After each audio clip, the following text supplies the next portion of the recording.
Welcome to the Neural Implant Podcast, where we talk with the people behind the current events and breakthroughs in brain implants in an understandable way, helping bring together various fields involved in neuroprosthetics. Here is your host, Ladan Jiracek. Hello, everyone, and welcome to the Neural Implant Podcast. Today's guest is Dr. Ignacio Sáez, which is the Spanish attempt at pronunciation of his name. And he's associate professor in departments of neuroscience and neurosurgery at Icahn School of Medicine, at Mount Sinai and the Friedman Brain Institute in New York. And he's done a lot of studies, including a meditation study, and has helped with a clinical trial, largest number of electrodes ever implanted and recorded in an awake human brain, a partnership with a former guest, Precision Neuroscience. So lots of cool studies, lots of cool work, but I don't want to mangle it. I want to have you introduce yourself. How did I do? And do you want to expand or contract on anything that I mentioned? That was great. Kudos on the pronunciations. Thanks for the careful training of that. Yeah, so I work in neuroscience and neurosurgery. I'm a PhD by training. I really identify as a neurophysiologist, right? An electrophysiologist. And what we do in my lab is we focus on leveraging all the surgical interventions that happen in the clinic where patients come to us for clinical diagnosis or treatment of a variety of neurological and psychiatric disorders, primarily epilepsy and movement disorders such as Parkinson's disease. And oftentimes there's a need to carry out neurosurgery and implant electrodes directly inside the brain of these patients. Sometimes those electrodes are implanted for a few days. Sometimes they're implanted chronically because they're part of the kind of longer term treatment. And that's very useful. But for scientists like myself, it also opens up a unique opportunity to carry out these invasive, high-quality electrophysiologic recordings from all sorts of different brain areas, right? High temporal resolution, high signal-to-noise ratio. They give you a lot of neurobiological detail. You can get single neurons, you can get spikes, you can get local field potentials, you can get a lot of different things from a variety of brain areas, but also you get access to the sophistication and the complexity of human thought and behavior. So that's I still get excited when I talk about it because I think it's a pretty sweet spot to be. My PhD was on animal research, and we used animal models and slices and so on, where we had these invasive access to individual neurons, so we could do all sorts of things with it. But it was, in my case, because I was working in vitro prep, it was this different and separated from behavior. But even if it was behavior, it's of course going to be rodent behavior or non-human primate behavior, which has some differences with what humans can do, right? And by leveraging these opportunities in the clinic, we can get the best of both worlds, right? We can get these really high quality recordings combined with the sophistication of what humans can do. Just to paint a little bit of a picture of how that can go, a lot of the work that we do is in the epilepsy monitoring unit. So our epilepsy patients, if their epilepsy can be managed with drugs, that's great. But if it can't, then they come to us for surgical options. And basically what that means is the neurologists and the neurosurgeons and the whole epilepsy team tries to diagnose and locate whether there's a single focus somewhere in the brain that causes epileptic seizures, which gives you surgical options, right? And the classic one would be a resection, where suppose that the seizures are coming from the right hippocampus, you can go in and you can resect out that right hippocampus and basically prevent any more seizures from happening. So that's pretty amazing that we can do that. But to locate with the maximal anatomical specificity where the seizures are coming from, we first do a scalp EEG, where you put these cap of electrodes in the head of the patients. And if that looks promising, we move on to what we call a phase 2, which is stereotactic EEG, in which case the electrodes are these large rods, but not large, but these thin rods with multiple electrodes alongside the shaft that get implanted through boreholes deep into the different brain areas that are suspected to be implicated in the generation of the seizure. So typically, a patient will have electrodes implanted in their hippocampi, their amygdala, their orbitofrontal cortex, and many other brain areas, right? The patient is under observation in the clinical ward in the epilepsy monitoring unit for 5, 6, 7 days. Their meds are tapered off. And then the goal of this whole manipulation is to have them seize a couple times, because when they seize and you're recording from all these brain areas, you can, with this sub-millisecond temporal resolution, figure out exactly what the seizures are coming from, right? And that gives us this fundamental clue as to what is the surgical avenue for treatment, right? It's not just resection. Sometimes we can do neurostimulation and we can implant electrodes, DBS, and so on to treat these disorders. But In the meantime, these patients have 100, 150, 200 electrodes directly in their brain, and they're just basically sitting in a hospital room waiting to have a seizure. And they're just sitting there, right? And we're recording this extremely high quality brain activity from their brains. And so what we do in my lab is we come in and we have them do tasks for us, the kind of cognitive tasks that we use in animal models and in fMRI experiments and non-invasive approaches. We have them play games in a computer screen while they're sitting there in the hospital room. The patients usually enjoy these because it helps them pass the time. We try to make the games as accessible and as interesting and as fun and as engaging as possible. And then we design them to test specific questions about the way that the human brain does things. So just to give you an example, a lot of the work that I've done in the past that we continue to do in my lab is focused on decision making. Like, how do we make choices between competing options that you have?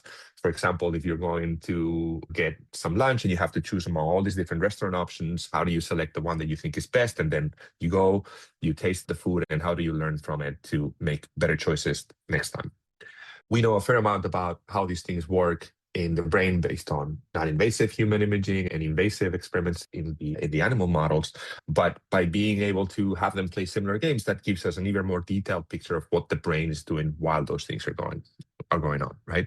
And then you can come up with all sorts of games for testing all sorts of cognitive processes, right? We study decision making. We have expansions of this work into adjacent cognitive spheres. What is the influence of attention on decision making? What is the influence of memory and many other things? And then we do some other things. You mentioned the meditation study, which is a willful self neuromodulation, where we have people meditate, and that it's been known for a long time that has a positive impact into their mental state. So what is that about? How does that work inside the brain? That's one very important aspect of what we do, which is basic cognitive neuroscience. And then there's a more translational component, right? I think about how the brain generates behavior a lot, and clearly behavioral deficits are a key symptom in many different psychiatric conditions, which are also a focus of interest in the lab. People who suffer from depression, who suffer from obsessive compulsive disorders, who suffer from addiction, they don't act in the same way as healthy individuals. And we have to first figure out why, what's the neural basis for these different behaviors. And the hope is that will give us clues as to how can we treat these disorders from a neuromodulation perspective, right? We're not, because I'm an electrophysiologist and I'm thinking about these electrodes, we're not thinking about pharmacological manipulations, but actually about modulation of individual brain areas whose activity is different in these disorders.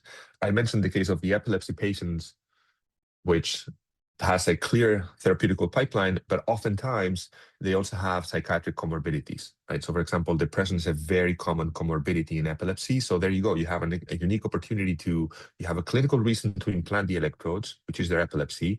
And now you have this differential comorbid diagnosis of depression, which you can also study using these intracranial recordings, right? So now you have a great system. And of course, everybody has epilepsy, so you kind of have to account for that.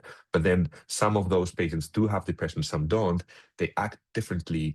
And the hypothesis that we use oftentimes is that is due to differences in how their brain works, right? So if we can locate exactly those differences in brain function, that might give us a clue as to the generation of the disorder and potentially some insights into how to cure them. So that was a mouthful, but in a nutshell, that's what we do in the lab. Yeah, that's great. I think it makes a lot of sense. You're basically piggybacking on these implants that are already happening.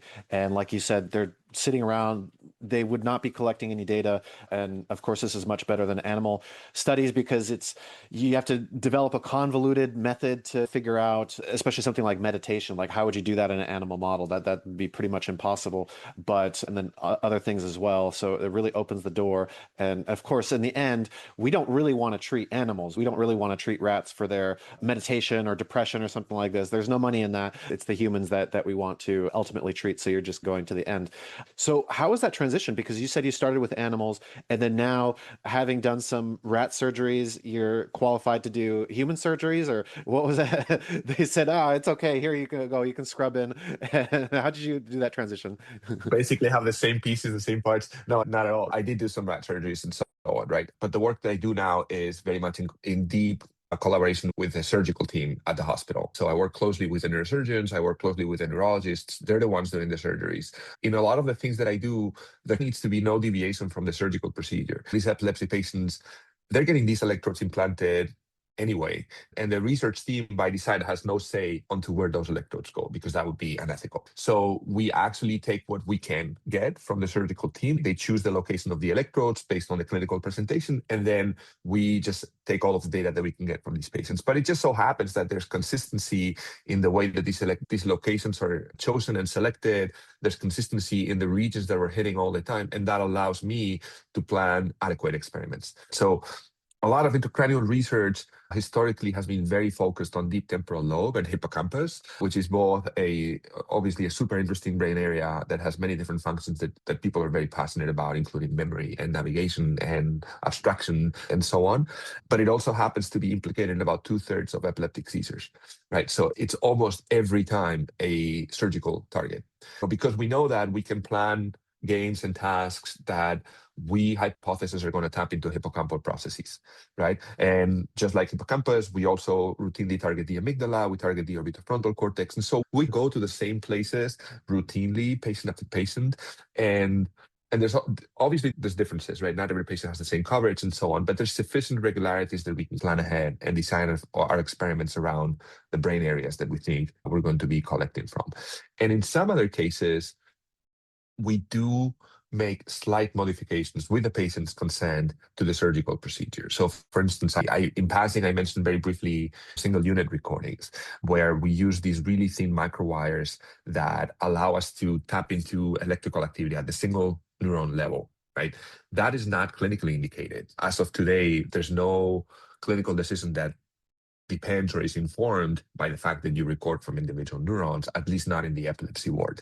But from a cognitive neuroscience perspective, and given the methods that we've been using in the animals for a long time, getting access to the activity and the computational behavior of individual neurons is super interesting, right? And it allows us to ask questions that we otherwise could not ask of these aggregate local field potentials, which basically aggregate the activity of hundreds of thousands or millions of neurons, which is what we get with the clinical, what we call macro-electrodes, right? So that is a slight deviation that basically means we use a slightly different electrode. The trajectory is the same, the target is the same, but it has these really thin microwires at the end. And so these electrodes have a long history of being safe and not causing any more problems than the regular electrodes. So we inform the patient, they consent to it, and there you have it. Now you have access to this really unique measure of brain activity, which is, it never ceases to amaze me that we can listen to individual neurons in a human brain and kind of make sense or some sort of sense about what they're doing. This also happens in DBS surgeries. Deep brain stimulation, which is a therapeutical treatment, which is widely used for movement disorders, including Parkinson's disease, involves the chronic implantation of a stimulating electrode deep in the brain, which alleviates the symptoms of these movement disorders. And as part of the surgical strategy, there's this tungsten microelectrode that the surgeon lowers in the trajectory to listen to the activity of individual neurons at different depths and get neurophysiological confirmation by listening to the different patterns of activity of the anatomical scans they have from the patient. So you can confirm that, I'm in the basal ganglia, I'm in the striatum, I'm in the STN, and that also gives you individual neurons. And I distinctly remember the first time that I was in one of these surgeries and I'm listening to these neurons, and you hear these electrophysiologists will recognize it. It's like this popping sound, which basically reflects the spikes of individual neurons.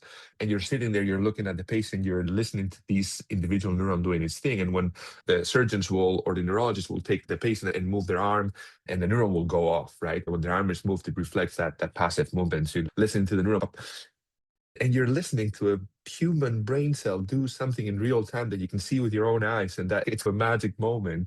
And of course, the other magic moment is the effectiveness of the surgery when the patient gets implanted and their tremor, their rigidity, these hallmark symptoms of Parkinson's disease are immediately alleviated, which is a transient lesion effect that's been known for a long time. That is also a magic moment because the patient suddenly realizes they're getting their life back, in a sense, that the quality of life, the severity of the symptoms are going to be pushed back 15 or 20 years. And so there's this moment of realization, which is very moving.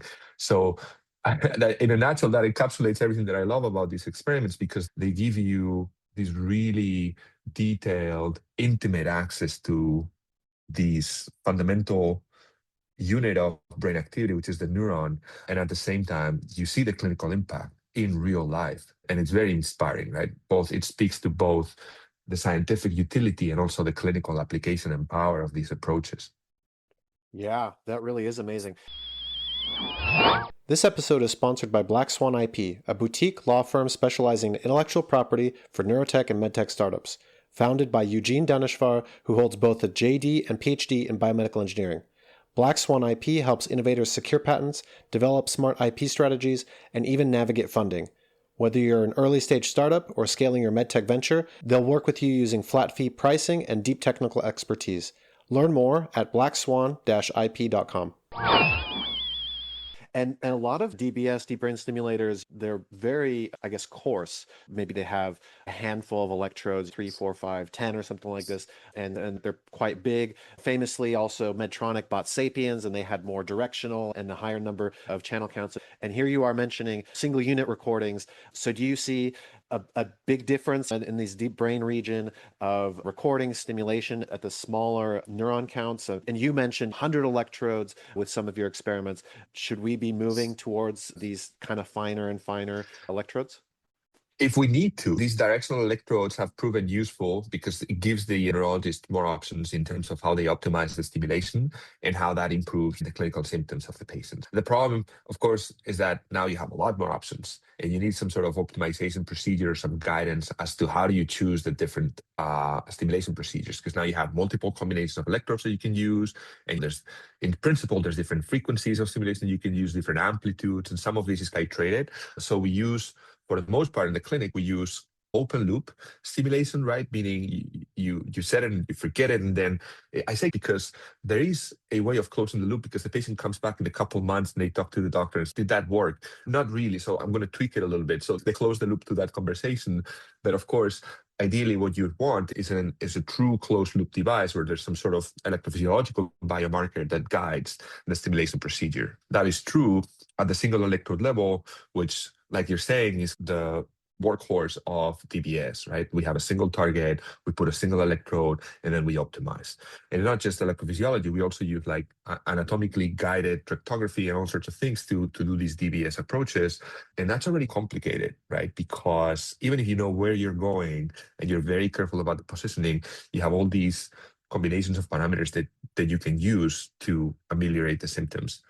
In the case of the epilepsy patients with, say, 200 electrodes, the problem is even more complicated, because now you have the same problem times 200, right? So that when I think about these things, I think that yes, there's this sort of multi-electrode, multi-regional activity measurement is going to give us fundamental insights about how the brain does what it does. But at the same time, closing the loop and developing neuromodulation methods is going to be far from trivial, right? Because you have to incorporate all of these different electrodes and all of these different regions and all the different nuances of activation in each one of them and how brain regions talk to one another and so on. So people are actively working on these, but it's a pretty thorny problem, because the space of parameters that you might want to explore with your stimulation and your recording is really large, practically infinite, right? Yeah, for sure. It can get very, especially if you have the open loop that's multiple weeks long, like you mentioned, then that can be rough. Okay, I guess you're working with Precision Neuroscience. They have a very high channel count. We just talked about how difficult high channel count is. And so, yeah, what's it like working with them, and what's the purpose of the study, and how is their technology aiming to be different than what currently exists? Yeah, it's been phenomenal working with Precision. They have a great team. And for us, it's just when I talk about 200 electrodes in the epilepsy case, we're talking about electrodes that are all over the place, right? All over the brain. One hemisphere to the other, deep in the temporal lobe and the superficial prefrontal cortex and so on. So that gives you a particular view of brain activity, which is very valuable, and it forces you to think about circuits, right? The way that different brain areas talk to one another and so on. What Precision has is this layer 7 device, which is a thin wafer with a high-density micro-ECoG array, which has 1,024 electrodes in about a centimeter square, which is some of the beautiful aspect of it is that it's flexible. It can be used in these surgical applications. It sits on top of the brain and it doesn't penetrate the brain, meaning it's not like a Utah array where you have these penetrating electrodes that you have to jam into the brain. And so part of the strength of the precision approach is that it's non-penetrating. It doesn't cause damage in the tissue that you're recording from. But it also gives you these super dense micro LFP measurement from a discrete brain area. The reason I'm mentioning this is because it's very different from the epilepsy case in which you have 200 electrodes all over brain. This is 1,000 electrodes, so it's super high density, and the LFPs are smaller, so they're going to capture the activity of smaller populations of neurons in one very discrete area.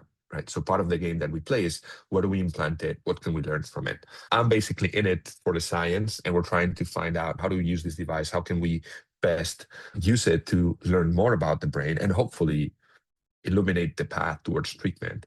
But very early on, I ran into this tension between having a lot of electrodes in different brain areas versus having very high density sampling in one brain area. And of course, precision, the primary case used for that array is rehabilitation or restoration of motor function in paralyzed patients, right? Which is a classic BCI approach, where you have high density sampling of a motor area that allows you to read the motor intent of a patient who cannot move because they have ALS or they have a brainstem stroke or a spinal cord injury, and that helps them move something in the external world, right? Whether it's a cursor or a robotic arm or something else. And so that's very much what Precision is trying to do, and they're making great strides towards that. What we're doing in my lab is we're also trying to think about ways in which that technology can help us understand something that is not necessarily just motoric, but it's cognitive. Meaning, from this point of view, from this lens of very high density sampling in an individual brain area, what can we learn about what a specific brain area is doing? And so that's super powerful. It also has its limitations, because so far, the kinds of experiments that we've been doing and the kinds of surgeries that we've been using for implanting these layer 7 devices have been superficial, meaning you have access to the superficial areas of the brain. You can access motor cortex, you can access supplementary motor cortex, you can access lateral prefrontal cortex. And obviously we do these in collaboration with the surgeons here at Sinai, Dr. Betterson, Dr. Ryan Coppell. And so we use the same strategy, right? Where when there's a surgery that requires brain access, the patient consents to having these electrode array implanted in their brain. And whether it's a tumor resection, in which case there's a big craniotomy, we have a lot of room to place the electrode in different brain areas, or in the case of the DBS surgeries, over the borehole where the electrode is eventually going to be inserted, that's where we place this high density array, right? And so it's early days for us. So we're still trying to learn to work with the array and to figure out exactly what kinds of questions we're going to be asking and how we're going to look at that brain data.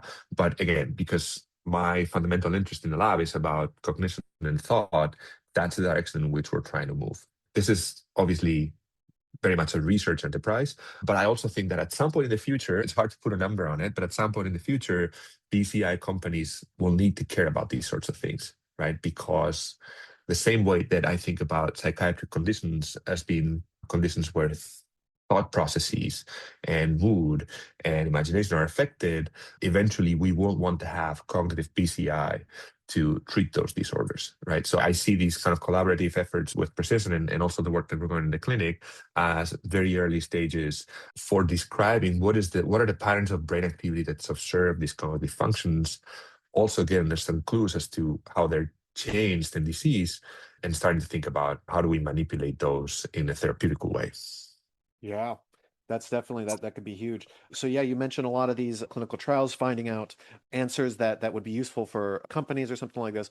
Are many of your clinical trials funded by companies? Do they come to you with this, or are you putting in grants and you're running these themselves? It does seem like it would probably be relatively cheap on the grand scheme of things, because you're just piggybacking on already existing experiments. So maybe just have some sort of IRB approval or something like this. And so I guess, what does the workflow look like? And if you just have an idea, do you just go through it and be like, oh, I want to do meditation or something like this? So how does it work? It's like that. One of the beautiful aspects of working with human patients is that we have tremendous flexibility, right? In what kinds of experiments we do and how do we ask them to do things, right? So if you want to have a non-human primate do any sort of somewhat sophisticated task, that's a lot of work and a lot of effort just to get the monkeys to understand the task and perform at behaviorally adequate levels, like maybe months or even a year. For us, it's a very different ballgame because we have an idea, right? There's this process that we want to test. For instance, a recent project that we have in the lab has been, how does attention influence decision making? When you have too many things to evaluate and there's too many options and every option is multidimensional, how do we do that? Computationally, that's a hard problem. One of the hypotheses we're using in the lab is that using attentional focus to reduce the dimensionality of the problem to something that's more computationally tractable, and then you focus on the thing that's important to you, and that's how you guide choices, right? So that is not a trivial thing to study, and it requires a somewhat sophisticated behavioral task in which what we did is we created a task in which patients choose amongst options that have different colors and different shapes, and they have to learn which is the right one to get a reward. And that will take a long time to train the monkeys on. And the monkeys will do it. The monkeys are smart, so that they can learn it and they can do that. But it takes a long time to train them versus we can just get that idea, develop a task, and then there's always a gamification step because we want to make it as fun and engaging as possible. But once you do all your due diligence and you pilot and so on, you go to the patient, you sit down with them and say, here, I'm going to show you we're going to play a video game. Here's how the video game goes. You're a prospector in the California mountains. You're gonna find these gems, and one of them you're gonna be able to sell for some money. So there's this kind of game aspect to it, but it really takes 5-10 minutes of instruction, and then the patient they go and they get it. They're smart. They can do sophisticated tasks, and that gives us tremendous flexibility because once they're done with that task, then we move on to something entirely different. And we might have them do it like we've talked about the meditation study. We can have them meditate, or we can have them play a completely different game, or we can have them have a conversation with someone and just test real world behavior where there's communication going in between the patient and someone else, or there's all sorts of things you can do. And so that really is one of the strengths of the approach, where you can just have people learn things very quickly and do things very quickly and test multiple aspects of cognition. And so that's very powerful. It's also very fun. Yeah. So how many trials can you have at once, or how difficult is it to do it? And again, how many is academic and maybe your ideas Oh, yeah. versus a company coming to you? Yeah, the vast majority of what we do is academic. And you asked about funding. My funding comes from the regular sources, NIH, R01s. Now there's an increased appreciation for this intracranial and neuromodulation approach. There's more private funding. We were lucky to receive a funding from BD Square, which is a foundation oriented towards studying the basis and developing treatments for bipolar disorder. So those are the typical sources of funding. From industry, for Precision, for instance, they support the efforts and they provide technical support and the arrays and so on and so forth. But we run it very much as a research operation with all sorts of funds. Okay. Yeah, very cool. I think I love it because I think it's much better, as you were saying, much better data versus some convoluted experiment with an animal. And like you said, you have to train them. And so you could basically spend a year doing, with a rat study or a monkey study, doing what you can do in an afternoon. I think it's a much better approach. Well, So I mean, what? I want to add to that because it is so. To be fair, the people who do work with animal models, they're able to do beautiful experiments that we will never be able to do. And so that adds, and it's very important to continue doing those experiments. And so the way I see it is we're very close to the patient, so that really inspires some of the questions and the early approaches. Sometimes to drill down into neurobiology, we have to go to the animal models and then come back, right? So we start with the patient, and then there's this virtuous cycle of having animal and human approaches together. But it's just anecdotally, when I ask my colleagues that work with animals, okay, we can do this with humans. What would you could do this with humans? And the answer is almost always, I would ask them, like, what were you thinking? What were you feeling? What was your strategy? The kinds of things that you can only infer indirectly from behavior in animals. We can just stop the game and say, hey, what were you attending to in that trial that you just did? Did you think it was red? Do you think it was square? And people give you these answers effortlessly, obviously, and that gives you ground truth, which is in many other experimental settings completely inaccessible. It's just so natural, right? It's just ask. So all these opportunities appear and they're easy to tap into, and they give you this really unique sort of insight. Yeah. Exactly, exactly. Being able to ask is very powerful. But what are some challenges in this field and your work? Yeah. So, well, there's many challenges, right? It's a very multidisciplinary approach that requires a lot of support for the research operation from the clinical side of things. If I don't have support from the surgeons and the neurologists and the psychiatrists and so on, I cannot do what I do. So that that is absolutely the case where I am right now at Sinai. We have phenomenal support from my clinical colleagues who are amazing, but it's not necessarily always the case, right? In other places, if that support doesn't exist, then the research operation cannot be set up, cannot continue, right? So that's one thing.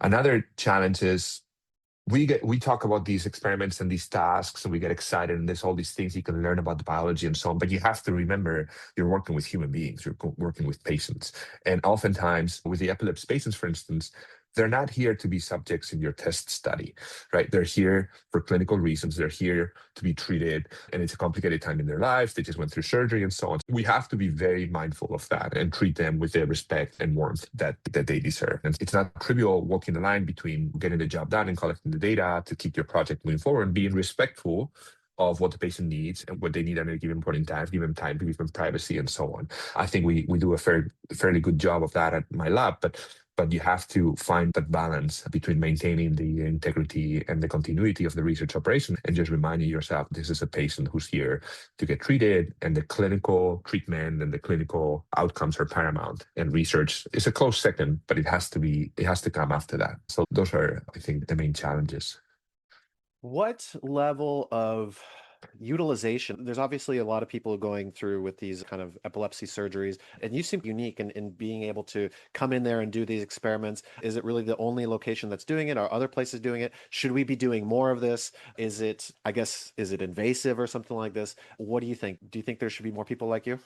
I think so. It'll be fine. So I would say that I think that I've been in this field for over 10 years now, and I think I've seen tremendous growth in the field. When I started, there really was not a lot. And I didn't even know this was an option when I graduated my PhD and I was looking for a postdoc. I wanted to move in the direction of behavior, and I was very interested in the questions about human cognition and so on, but it was all fMRI at the time. And I did not realize that these could be something you could do invasive, high quality electrophysiology with human patients. And then the opportunity presented itself, and I was like, that's amazing. That's what I want to do. So I jumped into this ship some time ago, but there's been tremendous growth because everybody's waking up to the ability to do this really interesting research with it. And I'm not the first one to do this by any long shot, right? There's BCI has decades of work with these invasive measurements in very clear clinical trials. DBS is from the 80s. There's a lot of work, but I think what we've seen over the last 10 years is a lot of medical centers and research-oriented medical centers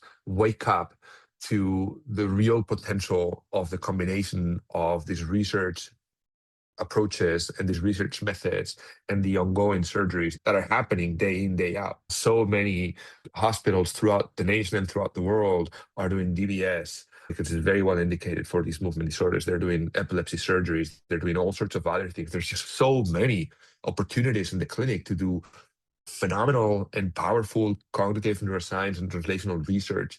And I think that's what's driven the growth over the last 10 years. What a lot of different medical centers are realizing, we have 90% of what we need. We can treat our patients, we have good outcomes, but why don't we tap these also as a research operation or as a research opportunity and complement what we already have with the animal models in labs with these, and then we just bridge them, right? Which is very much what we're trying to do at Sinai, because we have phenomenal rodent and monkey researchers, and now we're building this human component, and there's this crosstalk and this collaboration between us, but we're also right there with the patients. And again, these oftentimes what happens is exactly that. The surgery already happens, the patients are there, and all that needs to happen is for someone to come in and build a research operation on top of that.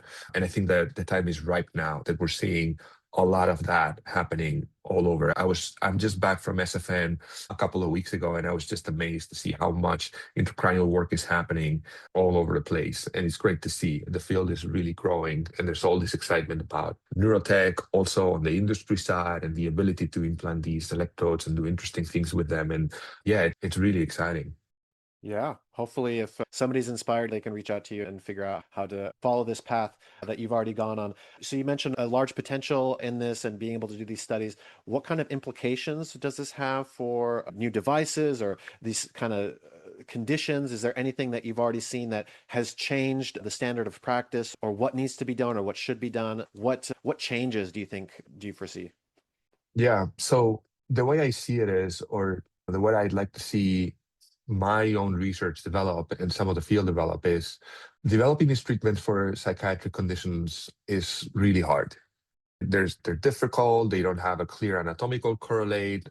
It's not easy to find the biomarker which betrays here's the disease, right? And because it's not easy to find the biomarker, it's very difficult to figure out exactly what the stimulation procedure would be to treat something. I come at from the thinking that behavior is important, right? And something that gives you a way into thinking about how these diseases happen and they manifest themselves is by looking at affected patterns of behavior. So that's kind of my way in. If I have you play one of these games and you fundamentally play the game differently because you are depressed, and we know this, there's a whole field of computational psychiatry which basically is predicated on the fact that we can have computational models of behavior that separate healthy versus diseased behavior.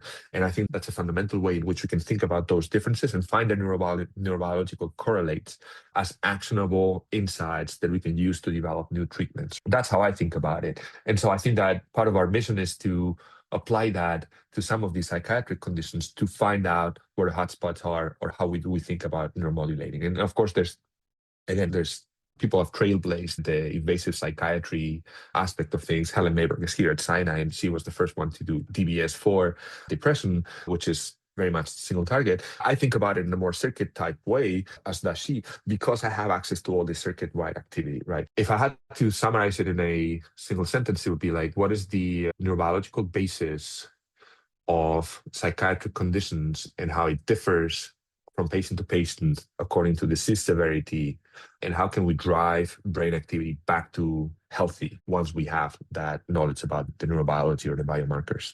So that's what I'm hoping to see. In my lab, I mentioned this bipolar grant that we just got, which is going to be focused on finding the neural substrates of these very heavy and discrete mood switches that happen in people who live with bipolar disorder, right? They go from this heavily depressed state to this manic state and then euthymic and so on. We don't really understand that.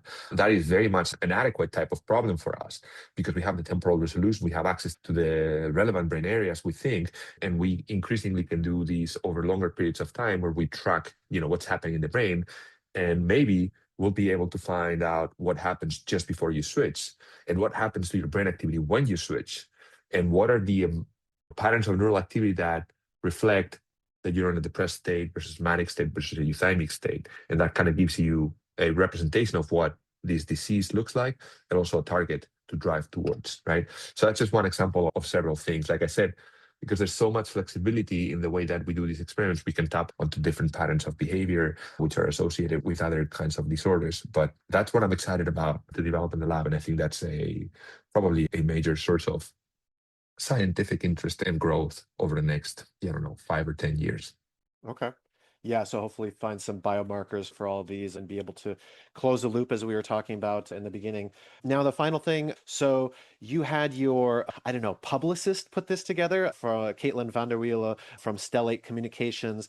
I think, so me and her, we had gotten in contact in 2021 and had talked a few times. We were talking about this before the recording a little bit. It's strange for a researcher to have a publicist or like a marketing manager or something like this. Do you want to talk about that real fast?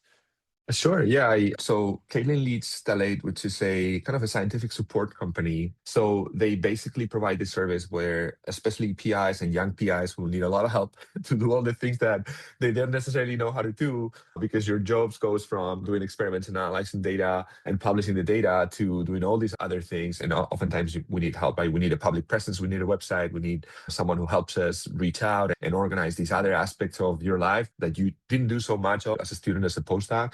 And that's where Stellate comes in and helps me do a lot of that very successfully. And yeah, they've been amazing. I have a nice website now, thanks to them. And I have social media that help me with that and so on. And they're scientists, right? They're trained scientists. So I can talk to them about my strategy for for the lab, for publications, for research. They're capable of finding like grants opportunities, directing me in the right location, network me into some interesting opportunities that they're the ones that directed me to you. And so it's thanks to them that I can do this podcast and so on and so forth. Yeah, I think that it's one of those things that you didn't know you needed. And then once you try it, there's no going back because they really do so much support work that it's hard to get from any other source. Yeah, it definitely does sound makes your life a lot easier, increases visibility, and a lot of scientists don't think they need it, but it actually grant the peer review process. You are reviewed by your peers, and so if they know you, that is much better, a positive thing versus being unknown. 100%. And I would also say that this is something I've been thinking about recently. I think we also have, as scientists, a duty to go out there and spread the word and explain what we do. Right. So thank you for the opportunity to do that in your podcast. But I think this is something that we as a collective need to do better, because part of the societal problems that we have right now and some of the hostility that we see towards science and some of the funding damages that we're suffering right now, obviously there's many reasons for it. But when I look into what can we do and what is it that we do that we could do better, I think that just going out there and getting the word out and explaining to people in the street why what we do is important, why the treatment that your grandma is undergoing right now, why grandma has Parkinson's and now she's got this DBS electrode implanted, and that really makes a very positive impact. The reason why she has that is because we were doing research on these 30, 40 years ago, right? And if we don't fund the basic research right now, 20, 30 years from now, we're not going to have any new treatments. We're not going to be able to treat people. And I think it's our duty and our responsibility to go out there and talk to folks, not just folks that show up to scientific talks and symposia and so on. That battle's already won. The folks that don't. Right, the folks that don't necessarily think about science and they don't think about it all the time. It's not their job to think about it. And I think we can do a better job of going out there spreading why this is important, why there needs to be federal funding, why we're not evil big pharma that's just trying to suck all your money, but we're just really trying to get treatments and cure people and make lives better. So that's another thing where having help, in this case from Stellate, to do a little bit more of these more effectively, I think has a deeper impact into how people on the street perceive science and the kind of clinical research that we do. Exactly. Yeah. And science and engineering, if it does apply to your life and improve your life, then that's a huge improvement. And you can see that you can get behind it a little bit easier. Yeah. Dr. Sáez, is there anything that we didn't talk about that you wanted to mention? No, I think that hope was a nice overview of the kinds of things that I do in the lab and how we think about electrophysiology and cognition and disease. So thanks so much for the opportunity. This was a lot of fun. Excellent. Thank you. Hope you enjoyed the show and were able to learn something new, bringing together different fields in novel ways. Until next time on the Neural Implant Podcast.